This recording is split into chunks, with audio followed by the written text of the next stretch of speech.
Okay, so today we're going to talk about agility. And I've been in software, like many of you, for a while. And for the better part of 20 years, I keep fighting against this challenge of having bad code to deal with, right? And somebody was like, "Hey, today we're doing Scrum. It's going to be great. We're going to do Agile. We're going to do Agile transformation, and everything's going to be awesome." Right. So we're going to look at that basically. So yeah, if you want to download the slides, they're here. Also, here's me on Twitter. On Twitter, you'll see links to tutorials. We're going to touch on a lot of topics today. And talking is cheap. Coding is more fun to, So I have over 7 hours of recorded videos on my YouTube channel. We're going to, look at these. But if you follow my Twitter, you'll see them as I publish them. Okay, so why can't I ship software at a predictable pace despite all of my agile processes? When we all went through the agile transformation, right, we decided that we value human interactions. Okay, that's one of the agile tenets. We collaborate with customers. We do things like Scrum or Kanban. We have continuous integration and continuous deployment. And we think we're agile, and yet, we're still not delivering software at a predictable pace. So why is that? And are we really agile? So, like I said, I've been in this for about 20 years, like many of you. I've worked on different technology stacks. Java, don't hate me, but I've worked quite a bit in Java as well. These days, I'm more in PHP for the last 8 years. I've done some C# and .NET. The funny thing is, in my experience, the technology stack is never the problem and it's never the solution. What's the problem is the bad code that we write, and the solution, it's the good code that we write, right? It's, just about all stacks are totally fine. But anyway, so over these years, I've learned many lessons the hard way. Have you ever seen Shawshank Redemption, that movie? That's Andy Dufresne crawling through a river of crap, yeah. That's been my life a lot. Right? So yeah, let's look at these symptoms, right? And let's look at our code against agility. So I'm sure you've all been there, right? At some point in your company, somebody said, "Hey, we're going to be agile." All right, cool. So this is what it looks like. We need to be more agile. And so we reinvented how we do project management with Scrum or Kanban, right? Then we looked at continuous integration and continuous deployment as well. So we got some tooling in there. And then you have MVC frameworks, right? Have you ever heard of an MVC framework that doesn't claim to be agile, right? They're all super agile. They will solve all of your problems. So that's, today, if you ask of any company, "Are you agile?" they're going to point to one of those things, right? For the most part, they're going to say Scrum. Yeah, we do Scrum, but they might also mention a couple of these other things, like we use some frameworks and some tooling for CI/CD. Okay, that's cool. But as you've guessed, there's this big underlying issue. It just looms under all of this, and it's bad software, right? And Martin Fowler wrote an article a bunch of years ago, which is absolutely brilliant. I recommend you read it on your spare time. And he calls it Flaccid Scrum. Just a brilliant article. But the gist of it is that, bad software eviscerates just about every benefit of your Agile stack.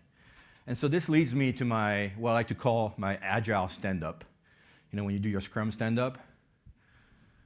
What did I do yesterday? Well, I worked some code I can't quite understand. Right, maybe you've never been there. I've been there. Your soul dies a little bit every day, when that happens, right? So, so we think we're agile, but, really we're not. And this has a material impact on your business, right? So if you looked at a graph of new features released over time, before looking at that graph, we're first going to look at technical debt, right? The first thing we're going to do is accumulate large amounts of technical debt. When we do that, here's what the graph looks like, right? Over time, it gets harder and harder to launch new features. When you're at the far right of that bottom right of that graph, that's when it takes you a near infinite amount of time to get nothing done.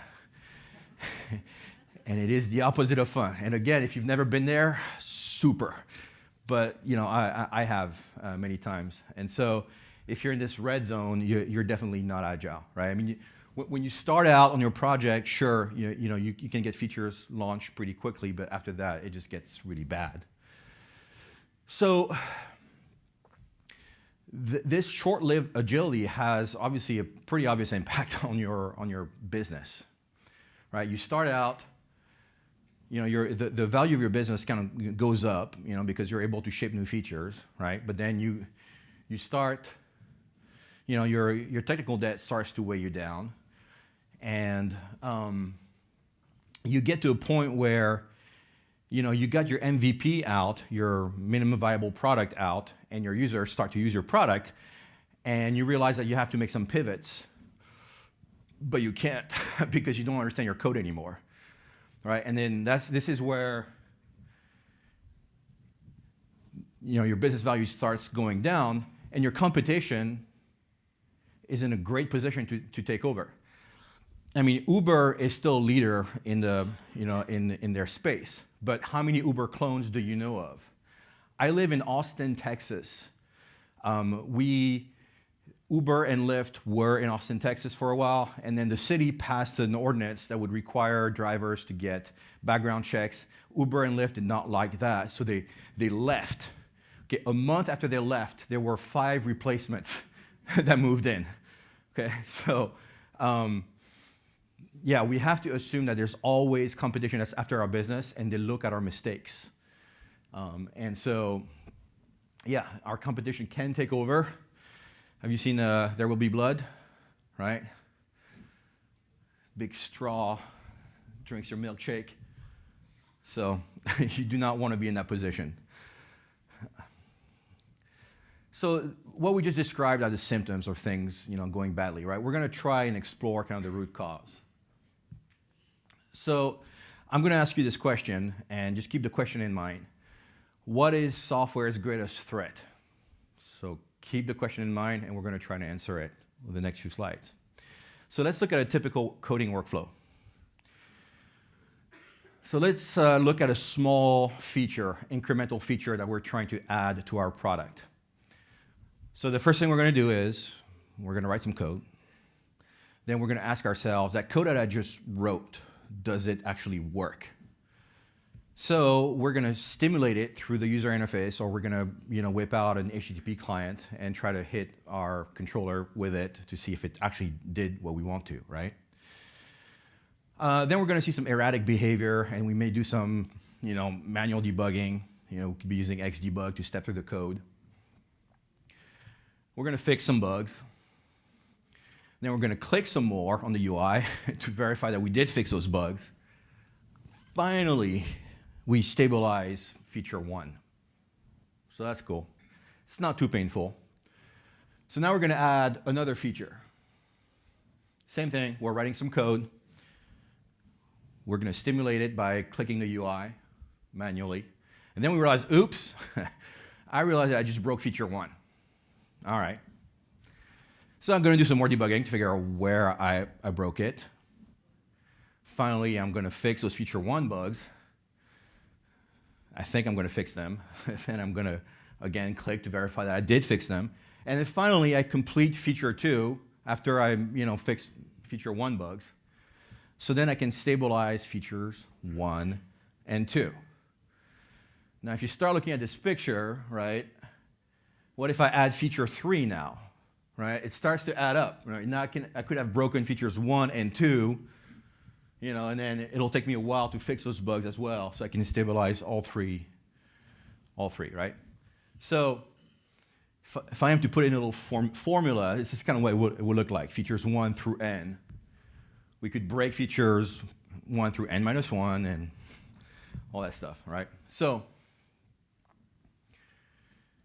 if I am to graph this, if I look at a graph of the effort that it takes to keep each feature stable over the number of features added over time, in the best case scenario, it's going to be a sharp linear growth.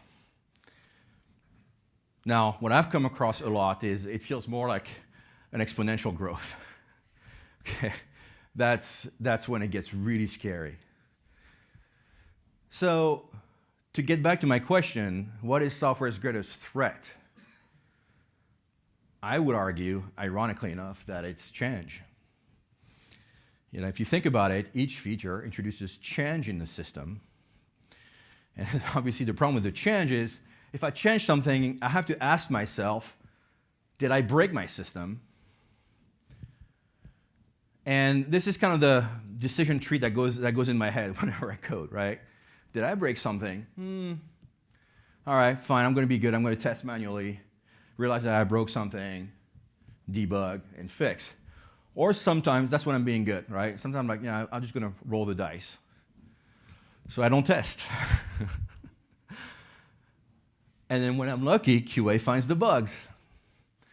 When I'm not, obviously the customer finds the bugs, and that's just not good.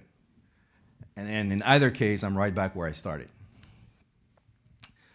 So yeah, and again, this concept of manual testing, it's pain, right? If debugging manually is, you know, through Xdebug and you step through your code, it's pretty painful. I mean, it's doable, but it's painful. So let's look at these challenges. What happened is I waited too long to test. So I have no idea when I introduced a bug. Then it means I get into some really tedious debugging. And also testing it is manual. So because it's manual, it's time consuming. So I hate doing it, so I'm not going to do it. So I'm inconsistent with it. And then QA or the customer finds the bug. So if I look at these challenges and I were to turn them into goals, right, into a more preferable workflow, then I like to be able to do early and constant testing so I can catch the bug right away. But if I catch the bug right away, then I can fix it as it happens. So it's a lot less debugging. But I still don't want to test manually, so I want this to be automated for sure. And so if it's automated, I want it to be quick and instant so I can love it. And then it gets consistent. So then I'm leaving very few bugs to be found by my customer or QA. So I'm sure you know where I'm going with this. But a possible way to address these concerns and kind of arrive at a more productive workflow is test-driven development, right? And part of the reason I kind of talk about these things is people tend to think of unit testing as kind of adding overhead to your development workflow. But if you're really doing test-driven development, you can actually work a lot faster than you were before, right? So let's look at what that workflow looks like. So for a given feature, the first thing I'm going to do is not write some code I'm not going to write some production code. I'm just going to write a small test, a small failing test. Then I'm going to write just enough code to make that test pass. Then I'm going to constantly run my test suite. So when I get to feature 2, now it's a more compressed workflow because, yes, as I work on feature 2, I may be introducing some bugs, but because my test suite is constantly running, I catch them like as I make them. And so there's almost no debugging that's needed. And there's also a refactor phase that's part of the test-driven development workflow, but it's like very small and incremental. So if you look at these squares, right, it feels like a lot less work than a typical workflow. So if I add another feature 3, you can see that I'm not adding overhead. So feature 4, same thing, I'm not adding more boxes on the screen. So features 1 through n, I keep working the same thing. I can focus on a small feature without breaking everything before it, right? So now if I'm to look at that graph again, of the effort that it takes to keep each feature stable over the number of features added over time, well, it's more of a logarithmic increase, right? Which is a lot preferable to this, right? So to summarize, to kind of compare the two, to compare test-driven development versus a typical workflow, here are all the boxes on a typical workflow, and then here's test-driven development, a lot less boxes. Here's the graph of the overhead. Here's the TDD one, and here's the two overlaid together. All right, so obviously it has an impact on your Agile Stack, right? Because now you arrive at better software. So remember how we looked at this bad software being the underlying issue, right? Well, now you get to have better software at the center of all your Agile practices, right? Now your Scrum sprints make a lot more sense because you are a lot more predictable in shipping software because you have better software. When you have a CI/CD pipeline, now you actually have some unit tests to run in your CI, right? I mean, versus just pushing some code around. Yeah. So that's the first benefit. Makes your Agile Stack more effective. Now let's look at your business value, right? We looked at this bad kind of straw shape, right? Well, now your business value can increase just over time, because you're constantly adding new features and you're not adding technical debt. So here are the two contrasted. So that's the second impact. It's sustained growth of business value. Now, I don't want to paint test-driven development as this silver bullet, right? It's not magical. There are many other ways to write good software, better software. I like to look at three things. Test-driven development, patterns, like design patterns and principles, and then clean code. So for clean code, I think of it as like self-documenting code, right? It's beyond just the pattern. It's simpler than just the patterns. It's code that reads just like English. So if anybody here familiar with Robert C. Martin, Uncle Bob? Yeah. So he's got a few books out there.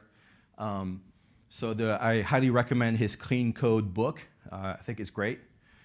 It really applies to almost all paradigms and all programming languages. It's very simple, actionable things to make code that is easier to work with so people can understand what your intent is. But then beyond that, you have principles and patterns up there, right? So you have the solid principles, you got the gang of four design patterns. So I have links to all these things in the slides, so you can always refer to them.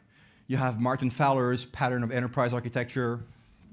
And then for people who work more in functional programming languages, like F#, you have functional programming patterns as well. So patterns in clean code, to me, are very important, right? And there are one of many ways to achieve better software. But if I'm to compare all these three things, TDD, patterns, and clean code, the one thing that has had the most material impact on our writing better software has been TDD.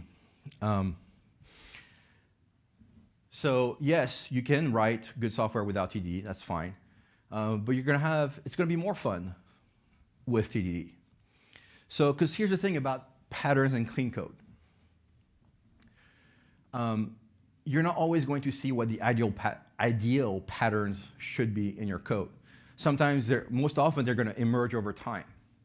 You're going to realize, I'm violating the law of Demeter here. Maybe I should refactor this code. And same thing with clean code. You're going to not name your methods perfectly. You're not going to name your variables perfectly. You're going to want to refactor things to group things into separate functions. So clean code tends to also be an iterative process. The problem is, though, we fear changing code because every time we do, we risk breaking a bunch of things. So because of that, we rarely improve it. And this fear of changing code really undermines improvements, and this fear of changing code is really a fear of improving your code, which is a dangerous place to be. But that's the nice thing about test-driven development is it tends to remove this fear. you can incrementally improve your code base, and it's not a big deal.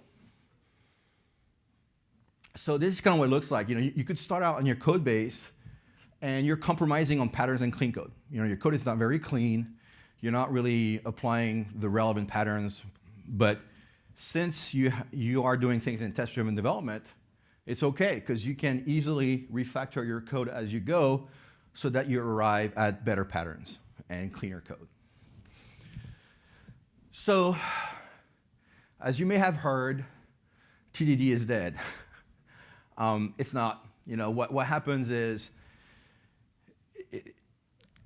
people run into challenges and they just kind of stop trying. But there are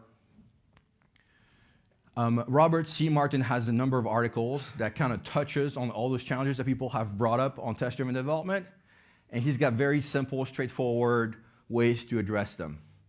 So I put links to his articles. I'm not going to go into them too deeply. But there are three main challenges, and it's really working in a test-averse architecture, having tight coupling between your tests and your production code, and also working with realistically with data operations. So I'm not going to dive into all these challenges because that could be a whole nother talk. I had literally hours of video on YouTube where I kind of do TDD from scratch of a ride-hailing application. It's a web service that I'm kind of building in a test-driven way. 7+ hours of live coding. So if likes and subscribes are definitely appreciated. I also have a compressed tutorial that I'm going to give with Nomad PHP in July, at the end of July. So if you look at my Twitter, you can get a link to it. It'll be a 1 hour and a half session where I start coding a ride-hailing web service from the beginning up to a certain point. Obviously, it's only an hour and a half, so I'm not going to build the whole thing. It's going to be only a few things, but it should kind of convey the point. So, when you look at challenges, obviously you want to operate in a test-friendly architecture. You want to arrive at a clean API between your test and your production code. Again, you'll see that when you watch the videos. And then working effectively with data-driven operations, we did this really cool setup where we are able to bootstrap our ORM in PHP unit against a SQLite database. So we can actually test drive real data operations and things remain really fast. So you'll see that in the videos. So anyway, so I'm hand-waving over all the challenges of test-driven development. Again, they're not that big. If you read those articles, things will become pretty obvious. But there are real material benefits of test-driven development. So the first one I can think of is, we never fear changing or improving the code. Our code is self-documenting. People will sometimes put comments in code, right, to explain what a method is supposed to do, how a system is supposed to work. The problem and it's essentially written documentation.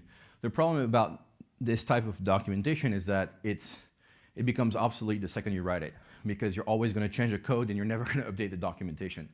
That's pretty consistently what happens, right?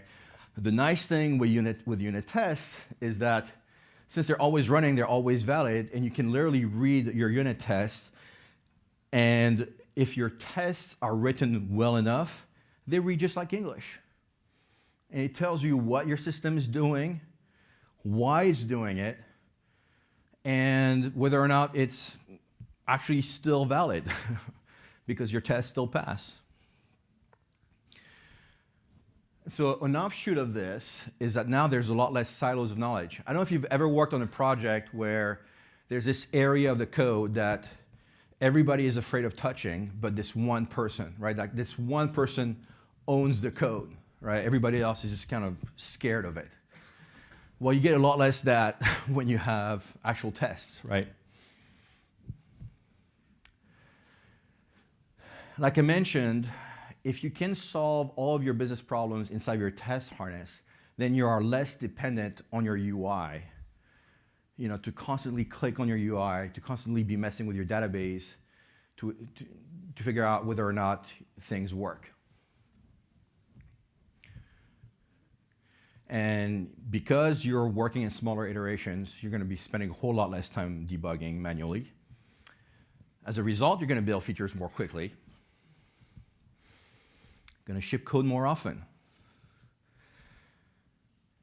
And I've found, in my experience, that it makes scaling out my development team easier because I have better resilience for different skill levels. So earlier I talked about design patterns and clean code. More experienced software engineers will be able to write code on their first iteration that is cleaner and has better adoption of the relevant design patterns. More junior engineers, though, they're less likely to have that. But if everybody is doing test-driven development, when a junior engineer submits their code review to a senior engineer, the main focus on the senior engineer is to make sure that the tests pass and that the tests are relevant. If that happens, then at least we've got code that works, that we can improve. And then they can, the senior engineer can suggest things to improve, and without this fear of breaking things. So, yeah, so these are some of the benefits that I could think of for test-driven development. They're pretty material. Obviously, everybody's not always working on greenfield projects, right? So I'm sure you're all working on different projects with different levels of maturity. So how do we deal with legacy code, right? How can we adopt some of these things into our legacy code base? Right, so I'm already working on a project. We don't have tests. How can we introduce all this? So here's a little bit of a strategy. So we've tried several things, and what has worked for us. The biggest thing is we can never afford to kind of rebuild a system from scratch, right? Like that's never going to happen. We have to constantly be adding business value. We always have to keep, shipping new features.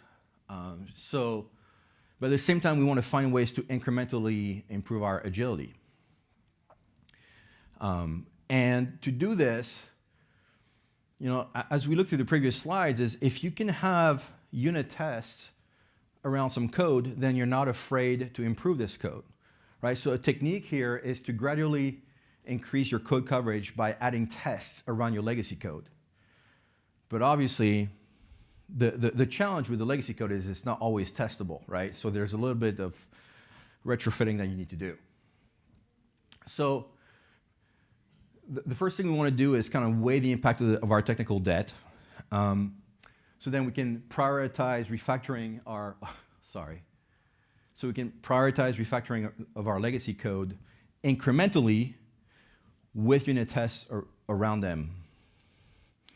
And then for all new features, we want to be able to adopt test-driven development. So if you're building a new feature, chances are it's going to be mostly new code. So if you can have like a small kind of adapter layer between your new code that you do in a test-driven way and your legacy code, then you'll be in a pretty decent place.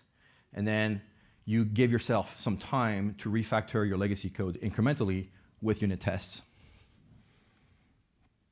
So adding unit tests to legacy code and refactoring it is a whole art in and out of itself. If you're interested in learning more about it, I recommend Michael Feather's book. It's a really good book. It's a list of recipes that walk you through the different situations that you may be in. Every chapter reads like a messy situation, so you can just flip through whatever situation you're in, and it'll show you a very precise technique to refactor that piece of code with unit tests. And then there's a 15-minute, there's like a 1-hour video by Sandro Mancuso on YouTube that I also highly recommend. And he takes a really messed up code base that's completely coupled to a lot of dependencies, and he incrementally refactors it with unit tests. And you can watch that video and learn a lot from it, All right, so between that video and that book, it's been really material in our ability to improve the mess that we were in. So, cool. So yeah, if you have legacy code, wedging TDD into it, it works, but obviously it's not easy, right? Because you have to refactor that legacy code. So a little bit of a case study. Our situation is so I manage 2 products. So this is the story of the first one, which is a very complex product with a lot of legacy code. And the situation that we were in is it was almost impossible to deliver something new without breaking a bunch of things, right? We got into that situation pretty quickly. So we did manage to, it took us about 3 years to almost get rid of almost all of the legacy code and have 100% code coverage to almost have 100% test coverage of our code, basically. So it took, we did it, but we did it very incrementally, so we could always constantly add business value to our product, which is basically new features, right? So on any project that you're on, you have to still deliver new features, but always try to carve out some time to refactor some things incrementally. That's basically what we did over 3 years. So our product is a performance management application. Has anybody ever used something like SuccessFactors? Okay, good for you. It's a it's a pretty painful product to use, but ours is, I would argue, a lot more usable. So yeah, it's a SaaS product, so we charge money for employees of our customers to use our product. And so yeah, right now in this current state, we have over 110 database tables. And now we're actually at up to 2,800 tests. So these numbers are a bit outdated. Yeah, and we've got close to 9,000 assertions now. And yeah, we have 100% code coverage of what I call the non-legacy code, because we still have a little bit of legacy code, but these are some of the old controllers that are like very thin, right? And all they do is they call our new code, and that code is 100% covered. And the tests run under 3 minutes. They still run under 3 minutes, and that's on PHP 5.6. So, and that runs this fast on my laptop. So that's not too bad. And that's the thing. It's, with tests, things that are painful don't get done. So if you can still run your tests pretty quickly, then you're more likely to always keep running them, right? So yeah, doing this has materially improved our agility over all these years. And it's to a point where now we feel confident about building any kind of major new features in 2 weeks or less. And the biggest thing for us, though, is that now we're able to predict what we're going to deliver and when we're going to deliver it. And for anybody who's worked in software for any given amount of time, when somebody asks you, hey, so when are you going to get something done? Most of the time we're like, I don't know, sometime. It's kind of like when Apple would announce a product, they're like, yeah, in the second half of 2020, right? So that's been our life. But now that we have much cleaner code base, we're a lot more predictable, and it's great. When you can tell a stakeholder what you're going to do and when you're going to deliver it, it's liberating. So, and then bugs are a lot more rare now, so makes things a lot more fun. So what we just looked at is kind of more of a frequent scenario, right? Because we all have some legacy code. And what I just outlined is kind of a bit of a case study on how you can kind of dig yourself out of a hole, right? Now, if some of you are able to work on a greenfield project, I highly recommend that you at least look at test-driven development, because it could make things a lot, you could remain agile on a sustained basis. So I want to show you a little bit of a case study for something that was built greenfield in a completely test-driven way.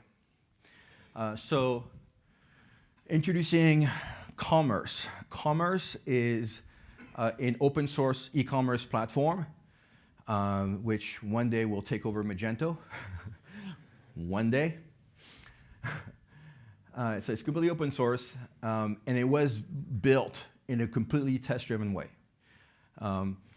by Jamie Isaacs, who is one of my former engineers on my team. And collaborating with Jamie, we really kind of managed to kind of embrace a lot of these processes in our job, and then he left on for better things. But while he was working with us, he built this thing just, in the evenings for fun, right? And he did it as a way to just kind of practice test-driven development. And he got this whole platform built in like less than a year, again, just kind of as a side gig for fun. And now he completely open sourced it. And this is the architecture that he's using. And this is, if you look at different clean architecture concepts, there's nothing too groundbreaking here, but it's something that it's an architecture that makes it really easy to do test-driven development. And as you can see, he's using a SQLite database in his test harness with command, service, repository, entity, and so he's got 100% test coverage. It's probably, when you look at that source code, it'll be some of the cleanest code you'll ever see. If you look at some of the classes, you're like, that's just way too simple, right? There's no way this system can do anything complex. And that's kind of what the magic is there, right? And the reason he built this was so that his wife was making candles that she wanted to sell online. And he looked at a bunch, he looked at Magento and other e-commerce platforms, and just the bad quality of their code was offending him. So he's like, nah, I'm just gonna build something from scratch, right? So he did. Yeah. And so here's his wife's website using commerce. And again, this whole platform was built completely in test-driven way. He's got a plug into Laravel. It's got a really quick Docker-based installation. It's completely themable, completely extensible. So yeah, if you're ever bored and you want to look at a commerce platform, you might just, check it out. So we looked at legacy code. We looked at, building something new. So test-driven development has the opportunity to really improve. If you're building something new, I definitely recommend it, right? And if you're dealing with legacy code, I also recommend introducing unit tests around your legacy code. I'm saying that it can improve agility. I'm not saying it'll be easy, but for us, it did. Over 3 years, we were able to really materially improve our agility. So, in conclusion, agile processes, they're useful, right? I mean, Scrum is arguably useful, but it's not sufficient. If you think about it, your business will be agile when your code is agile. There's really no point in doing all these agile practices if you are afraid to change your software. Because we looked at change earlier, right? We said that change is software's greatest threat, but at the same time, change is software's defining characteristic, right? I mean, modern software always changes. You're always going to do it, right? And the most effective way that I was able to kind of reconcile these two challenges was to, adopt test-driven development, because I'm not afraid to change my code. So your software agility has to be engineered. Agility has to be engineered into your software so that you can really sustainably embrace change in your software. And again, this concept of change is center to the Agile Manifesto. This is the Agile Manifesto. Boom, right there at the center, right? Responding to change over following a plan. Because if you think about it, change is the essence of agility. So that we can come out clean on the other side, like Andy Dufresne. All right, that's all I had. Some thanks. These guys have been working with, the top 3 guys I've been working with. They've really helped me. Jacek and Dave have given me a lot of feedback on this presentation as well.